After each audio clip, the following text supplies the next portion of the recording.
Now I kind of want to move into talking a little bit about the New Orleans scene, and getting your perspective of how you feel about the current scene, specifically, maybe not specifically within techno, but like as a DJ, how you feel about it, what you're excited about, and what would you like to see within those spaces? Within New Orleans, it's like just DJ scene in general. I love what's going on, honestly. I kind of, at first, when I see a lot of things going on, I get overstimulated because there's so many parties. Yeah. Like, it's so many parties. It's crazy. Every weekend is just like at least 8 to 10 parties going on. And it's kind of like, if you have friends in all of these spaces, it's kind of hard to see like exactly where you want to go. Yeah.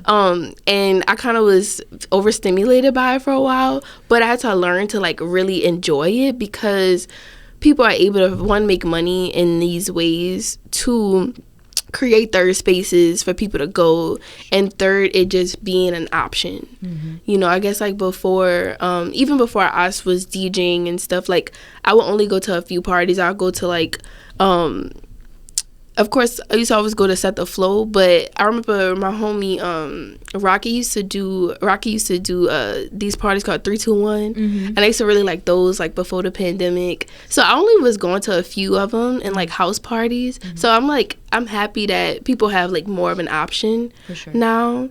I wouldn't say necessarily like younger people like under 21 have like a lot of options, but they have some cool things going on, like with I have a homie named Starboy. He does this party called Shit Face, and I think that that's like a perfect example of like there being a space for people like really all ages really to just come like tee up right quick, you know what I mean? I like what's going on though. It's options.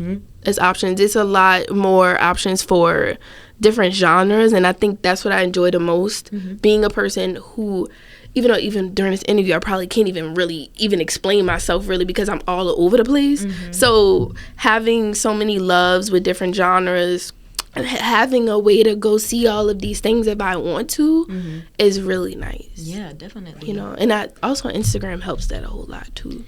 For sure. You know, no, for having the internet. Definitely so. For sure. And there definitely is a deep-rooted, or it's really dope to see how, you know, you see in different cities how networks are built throughout, you know what I mean? And like to see it here in New Orleans, I feel like it's really dope. People coming together to create those networks and create those things together. Yeah. So I can definitely see that. But I guess like you were saying earlier, like, or what I'm trying to say is like within the creative scene in general, I guess, do you see like, or even within the techno or DJing scene, like what would you like to see more of, even through your own work? Like what would you like to create, you know?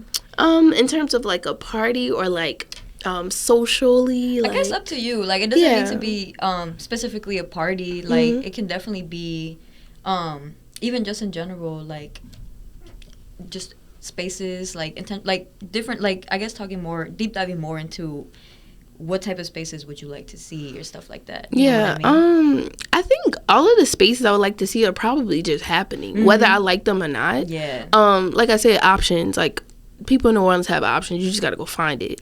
But I know like socially, I always have this thing, like I wish that people went to go see things that they aren't necessarily into. Just go like check it out. Yeah. I don't think people do that enough. I think within just the music scene in general, I think it can be very like segregated in a sense. So like, you know, the electronic kids or like people, not kids, but you know what I mean.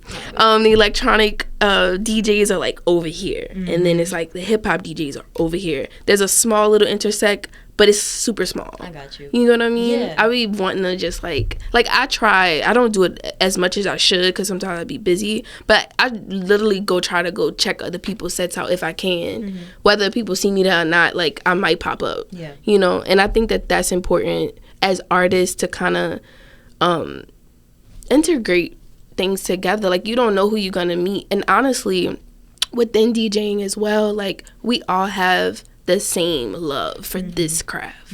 We may do it differently, it may sound different, but it's the same. You know what I mean? Like we all have like probably the same struggles or triumphs, like whatever, like that can be discussed, and also built upon with each other. And I don't think that that's like done enough in my eyes. I got you. Yeah. But that's what I like to see in the scene. And also I do want like more for like younger people too to be at under 21, because I'm 24, but like I guess like when I was that age, there was only a few things for me to do. And I think like even in New Orleans, we have all these issues and people not having time to be productive, and like having a third space for them to like see what they like, meet more friends outside of like high school. Sure. I think that that's really important for New Orleans to have specifically. And I think music is a gateway to that. Like you see music, you see live music, you see DJing, you see all that at a very young age, just being in school. For sure. Like most high schools have a band, X, Y, and Z, but like a lot of kids, their place is just at school. They don't have anything else outside of like, I know when I was younger, people used to be going to the parties at like these little halls and stuff, and like that was our other space, but they used to be low-key dangerous. I didn't go, but my other homies used to be going, and I think that's important to have too. For sure. Yeah. Can I ask a question? Yes. I feel like you said you're from the East, right? Yeah. I feel like do you think being from the East kind of adds any special perspective, like on? Yeah, I would say so. You mean like on the scene itself, or like for me? Just for you. Yeah, for me, because the East is, before Katrina, the East was like a very prominent suburb for Black people. Before I was born, like when my mom and my family like moved back to the East, it was like a mix of white, Vietnamese, and Black people. But it was really mostly just white people living in that area, and then they like fled to Slidell. Not fled, but like they migrated to Slidell and Chalmette and those areas, and more middle class Black families moved back there. So to say that, I was in a suburb, like I live in the suburbs, Black suburbs. So I kind of was more confined to that space as a kid, but like when I was younger, my dad would always bring me to the city. So like I would always be in New Orleans, so I would get that time to be alone when I'm in the East. Like I couldn't just like go outside in the second line right there. You know what I'm saying? So like I kind of was able to be a kid on the internet and just like really just crafting who I wanted to be, and also being exposed to more in that light. So I think me growing up in that like type of environment definitely like sparked a lot more of me being more alternative and Black. Yeah, for sure. I think so. I love that. And kind of just like going from Lauren's question too, I'm talking about back to NSFW, like how did your perspective from being from New Orleans, being from the East, inform the project, or like kind of just I think I could really just say, from me being a Black woman and growing up in New Orleans and being who I am, I'm always like side-eyed by like a lot of like Native people. I'm Native too, but like people be like, oh, I didn't know you was from here, and I'm like, yeah, I am. You know what I'm saying? Right. So I think from that perspective, I always was a little different. So being from a place that's so culturally rich, and also my family being from the East, and me having those like experiences with living like in a more suburban area, and then like going to a more metropolitan area that's like that rich in culture, I just have a different approach to how I source my art and source music, other people's art as well. Sure. I have a lot of I love jazz, of course, like being from here. So a lot of my music is influenced with that, being experimental. Yeah, I think that's like the best way I can explain my my place in that. Oh, thank you. That was beautiful. Yeah. As a part of the scene here, what are spaces, people that you feel like have been important in the evolution of the underground scene here in New Orleans and even across the South? If you Tell about that. Yeah, I really can only speak about New Orleans because I travel, but like growing up here, that's all I really know, really. But spaces that like I kind of have been in since being into music, of course, I always say like Set the Flow probably is like the main one because I used to be having my sister ID. I probably shouldn't even be saying it, but I used to have my sister ID, and I would like they used to put X's on your hands if you couldn't drink. But I had my sister ID, and she was a few years older than me, so I would be like in that turned up with my friends. So I would say that for sure. And of course, as I got older and more into music, I have a homie named Tristan. She does a techno party called Subject Matter, and that's definitely been a staple. I've been there and like love how like raw that can be. Rave culture. Homies like Boy Toy and Kustram, Good Extreme, all of them. Yoko too, RIP Yoko. Just people like, just DIY spaces, really. Yeah. Ascendance, I'll say Ascendance too. I used to sneak up in there too. But yeah. I think that's so funny because I mean, you played Ascendance, right? Yeah, I did. Yeah. So I think that's hilarious that you go from like, I actually told and then boom, go to play. Like, yeah, I actually told DJ Chinwa this, Seleni. I was like, yeah. He was like, when the first time you came here, I was like, I think 2019, 2018, and I wasn't 21 yet. So I was like, yeah, I was in here. He was like, how old are you? And I told him, he was like, you wasn't even supposed to be here. And I'm like, LOL, I need to shut up. But nah, I used to be outside. I had to make it work for myself, As you should. But yeah, those spaces for sure crafted a lot of how I approach music to how I could just like openly be myself and seeing people that look like me doing those things.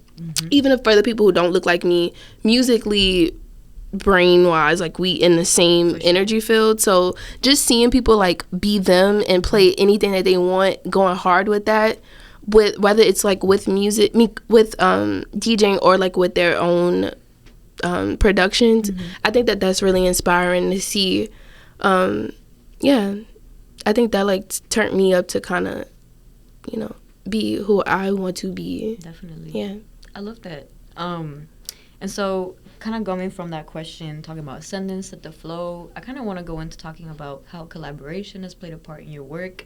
Like I said earlier, like I know you played Ascend the Flow and have played with Set the Flow. So tell me a little bit about what that collaboration process was like. And of course, like if you want to mention other people, other collectives or projects as well, please go ahead. Yeah, I know the main project I've been a part of hasn't been like my own thing besides like NSFW. So being a part of these projects with like bigger parties in the city has been really cool with me like learning how to like conduct myself technically with DJing. I think has been like a big thing for me that I feel a lot of younger DJs kind of learn in a longer span of time. Okay. I think that has been something that I could really take away from working with those people.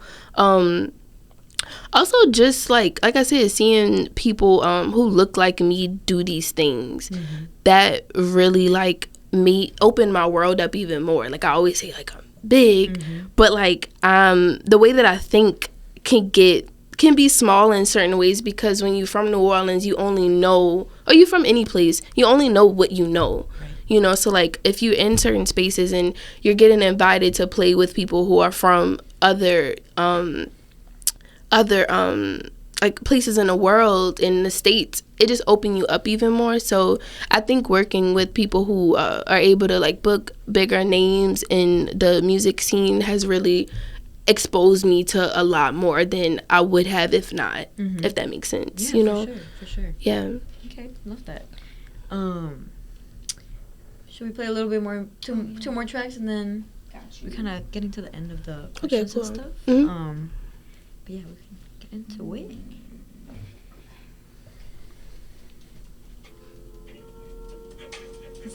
This is username. username, what's his name? Username 04 or something like that? Username. Like, yeah, he's from the UK. I think I found that song when I was like 19. Okay. And I threw it in there because it came on in my shuffle. I was like, I forgot a lot of the songs I have in it, I forgot about. Yeah. Technically. Yeah, he's from the UK. It's just like some weird like lo-fi shit. Yeah. Oh, yeah. Okay, cute. This is Schoolboy Q. That album's so good, bro. That title. There's this one part. Remind me of that guy's name who's featured something. It's over with a B, I think. No, that's Back in Love. That's another song. I'm sorry. Okay. But to speak about Schoolboy Q, I'm not like a huge Schoolboy Q fan, but like his rollout of this album is really beautiful.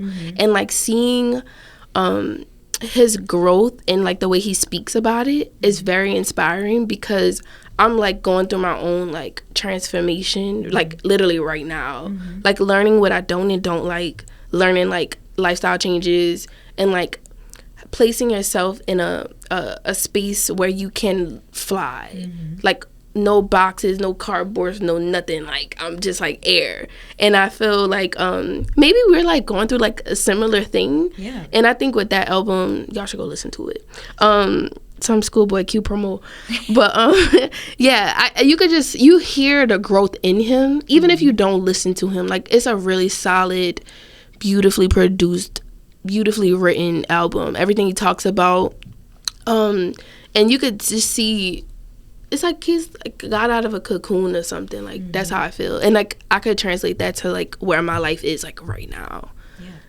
He talks about like isolation. He talks about dealing with like drug addiction, like not taking care of yourself and things like that, and relating that to like music. Within DJing specifically, that all I can really speak about, you can really get caught up in bad lifestyle choices, like for real. Like I see it all the time, whether you drinking, whether it's drugs, whether it's mainly those things. It get bad, especially in New Orleans, because we kind of glamorize drinking, and like half the time a lot of people I'm around, I never saw them like sober. And I had to look back at myself. I'm like, that's really like not a normal thing. You know what I mean? Yeah, it's a lot. It's a lot to unpack, you know, like personally and collectively too. Yeah. Because it's like, damn, like, you know, that says a lot, like about how people are feeling collectively. You know what I mean? So yeah, I can definitely see. But I guess like going off of that, how do you feel like those, like I know you're saying like you're right now going through this very personal deep transformation moment. How do you feel like that's kind of like not even inspiring, but like moving you towards like this next chapter that's coming in for you? I think intentionality. I've always been intentional in everything that I do. If I say no, it's because I'm probably not feeling something, or within my spirit it's not right. I have a very like deep connection with myself in a spiritual way, so I would think being more intentional, and also like just asking myself a question of like, what do you want? How do you want your life to look? Yeah, that would be like my changes in that, you know. Yeah, thank you. Yeah. So I got 2 more questions. This is a fun one. Who are people or collectives that you would like to have verses or a beat to beat with? Who would I like to beat to beat with? Like locally or just in general? In general. Damn, I don't know. But you could also be locally, like it could be either or, you know, or it could be both. I feel like I don't really think about going B2B with people. Okay. I think that's like a very it just gotta work. I feel you. You know, like I might just be like feeling it. I'm like, look, let me get on. You know, it gotta be like that. I don't think I think of like a specific person. But if I ever wanted to play a party or something like that, I want to play at Floorgasm. It's this party that LSD XOXO started, And I actually went to the party in Berlin. Hell yeah. Yeah. Oh my gosh. Well, how was that? It was fun. I was by myself when I went. So, like, I just was, like, moving through the space. But it was tight. It was, like, the party was from 11 to 11. So, 11 p.m. to 11 a.m. Oh, wow. I wasn't. Yeah, that's that Berlin shit. I fuck with Berlin, but I'm like, look, baby, I can't stay up this late. Not happening. How was it being in Berlin? I mean, as a DJ, I feel like Berlin is like pretty much a center. When it comes to talking about techno music. So like, how was that experience like being out there? And yeah, like I guess like personally, but also even through creatively. Yeah. I actually took a personal trip to Europe last summer. That's when I went. I spent like a week in Berlin. Okay. So it wasn't like super long, but and I also did not go to a lot of clubs. Like I think I only went to one. I went to Trauma Bar, and that's where Floorgasm was. But I just sat with myself when I was there. Like I was blessed enough to rent out a really nice apartment. I was able to see my homie Eldon. Shout out to him. While I was out there, and I went to the park. I like walked. I was just with myself. But I think that overall trip, and as well as being in Berlin, just made me see like the possible things, especially when I went to Floorgasm, because they were just playing like a slew of like genres that I don't hear back at home. So like that was my personal heaven, being in a space like that. And of course, you know, people experience that all the time, but like being little old me from New Orleans, having to put myself in situations where I do open myself up to those experiences is important with my growth. And I think once I came back, a lot of people was like, yeah, it sounded like you just came from Europe.